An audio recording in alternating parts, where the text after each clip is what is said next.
Hello everyone, myself Renu Mishra. Today I am going to explain one question from chapter solution.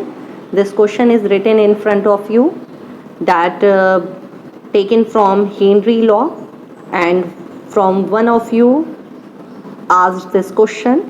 So Henry constant for argon is 40. This K is kilo, not Kelvin. Kilobar. In water, determine molar concentration of argon in water when it is stored above water at 10 bar pressure. So firstly we will write what is given in this question. Given that KH is 40 kilobar and pressure is 10 bar. So we know that already according to Henry law, pressure directly proportional mole fraction of a gas.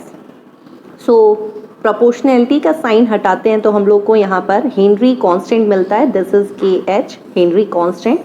So P is equals to K H and then X gas. हमारे पास question में P given है, K H given है. So values जो given है उसकी help से हम लोग सबसे पहले x means mole fraction of a gas निकालेंगे. क्यों निकालेंगे? Because question is asking determine molar concentration of argon. Molar concentration समझते हैं ना आप? मोलर कंसंट्रेशन मीन्स मोलैलिटी निकालना है, और मोलैलिटी निकालने के लिए सबसे पहले हमारे पास मोलैलिटी के फॉर्मूले की सारी वैल्यू होनी चाहिए, और उस वैल्यू के लिए हम लोग यहाँ पर मोल फ्रैक्शन ऑफ गैस निकाल लेंगे. तो यहाँ पर मोल फ्रैक्शन ऑफ गैस निकाला. P की वैल्यू 10 बार और KH की वैल्यू 40. किलो हटा करके, किलो ये जो किलो गिवन था ना, इसको हटा करके 10 to the power 3 लिख देंगे. क्यों लिख देंगे? क्योंकि आपको पता है कि ये जो मोल फ्रैक्शन है ना, इसकी कोई यूनिट नहीं होती है, तो ये बार बार कैंसिल हो जाएगा और किलो की जगह 10 to the power 3. ठीक है, क्योंकि किलो को हम लोग 10 to the power 3 numerically represent करते हैं. पुट करने के बाद जब आप कैलकुलेट करेंगे तो 2.5 इंटू 10 to the power -4 आ जाएगा. तो ये मोल फ्रैक्शन ऑफ अ गैस हो गया. अब हम लोग मोल फ्रैक्शन जो गैस का निकल गया ना, इसके बाद हम लोग नेक्स्ट क्या करेंगे, जो गैस है मोल फ्रैक्शन उसको हम एक्स से करके लेके चल रहे हैं. आपको यहाँ पर थोड़ा सा हम एक्सप्लेन करने जा रहे हैं. क्या एक्सप्लेन करने जा रहे हैं कि ये जो मोल फ्रैक्शन एक्स से है उसको हम लोग ऐसे लिख सकते हैं Na/Na प्लस NB. Na का मतलब होता है, N का मतलब number of mole of A that is gas, और फिर number of mole of A that is gas plus number of mole of B that is water. अब यहाँ पर एक बहुत इंपॉर्टेंट चीज़ आप समझ लो कि अगर ये जो रेशियो है ना Na/Na प्लस NB, इस रेशियो में जो सॉल्यूट है, सॉल्यूट यहाँ पर क्या है, A है क्योंकि गैस है. अगर सॉल्यूट की क्वांटिटी सॉल्वेंट के कंपेयर में न के बराबर हो, बहुत कम हो, ठीक है, तो बहुत कम हो, तो ऐसे केस में इस रेशियो में से, इस फॉर्मूले में से, ये जो हमने लिखा है इसमें से Na को निल मान लिया जाता है और हटा दिया जाता है. तो केवल हम लोग ये फॉर्मूला यूज करेंगे, XA is equal to Na/NB. ठीक, XA की वैल्यू निकाल चुके हो, ये पुट कर देना.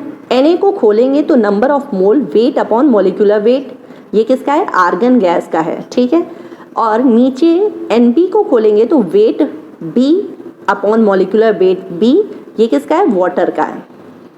अब WA आर्गन का वेट तो है नहीं आपके पास, MA आर्गन का मॉलिक्यूलर वेट, ये जो हिस्सा है ना ये आप रख सकते हो.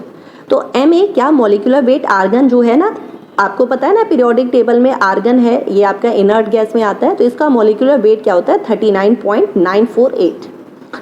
और सेम एज वाटर का आप वेट रख सकते हो. अब यहाँ पर वाटर का वेट हम लोग ने 1000 कर दिया है, क्योंकि मोलैरिटी की जो डेफिनेशन आप लिखते हो ना, क्या लिखते हो, number of mole of solute dissolve in पर किलोग्राम मास ऑफ सॉल्वेंट.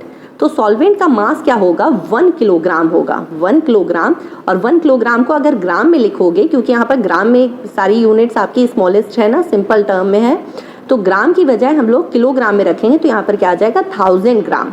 ठीक है, क्योंकि हम लोग का सॉल्यूट का वेट निकालना है और सॉल्वेंट का वेट हम लोग एज्यूम करेंगे कि 1000 ग्राम वाटर में डिजॉल्व किया गया है. अपॉन के फॉर्म में मॉलिक्यूलर वेट ऑफ वाटर क्या रखेंगे, 18, ये देखिए रखा है हमने. अब इस चीज़ को सॉल्व करेंगे, सारी चीज़ें सॉल्व करेंगे. WA यानी कि वेट ऑफ, ये क्या निकला है, आर्गन का वेट निकला है, क्या निकलेगा, 0.5548 ग्राम. जैसी वेट आ जाएगा तो फिर मोलैलिटी का फॉर्मूला आप लगा दीजिएगा. तो मोलैलिटी का फॉर्मूला ये है weight upon molecular weight into में 1000 तब लगता है जब सॉल्वेंट जो भी है सॉल्वेंट का मास ग्राम में हो। तो ये फॉर्मूला आपने पढ़ा होगा, ये फॉर्मूला ऑलरेडी आपको पता होगा। ये number of mole of solute upon mass of solvent in kilogram है। अगर किलोग्राम की बजाय ग्राम होगा तो फॉर्मूले में क्या लगता है 1000। इस फॉर्मूले में WA की वैल्यू जो आपने निकाली है पुट कर देना। MA यानी कि आर्गन का मॉलिक्यूलर वेट 39.4948 और 1000, और यहाँ पर WB क्योंकि अभी आपने यहाँ पर देखिए बगल में एज्यूम किया था कि वाटर का वेट जो है वो क्या है 1000 ग्राम है, ये देखो। तो वहाँ पर भी आपको क्या करना है, वाटर का वेट जो है WB ये क्या करना है, आपको 1000 रखना है ग्राम में, और ग्राम में तो ऊपर भी 1000 आ जाएगा फॉर्मूले के अकॉर्डिंग।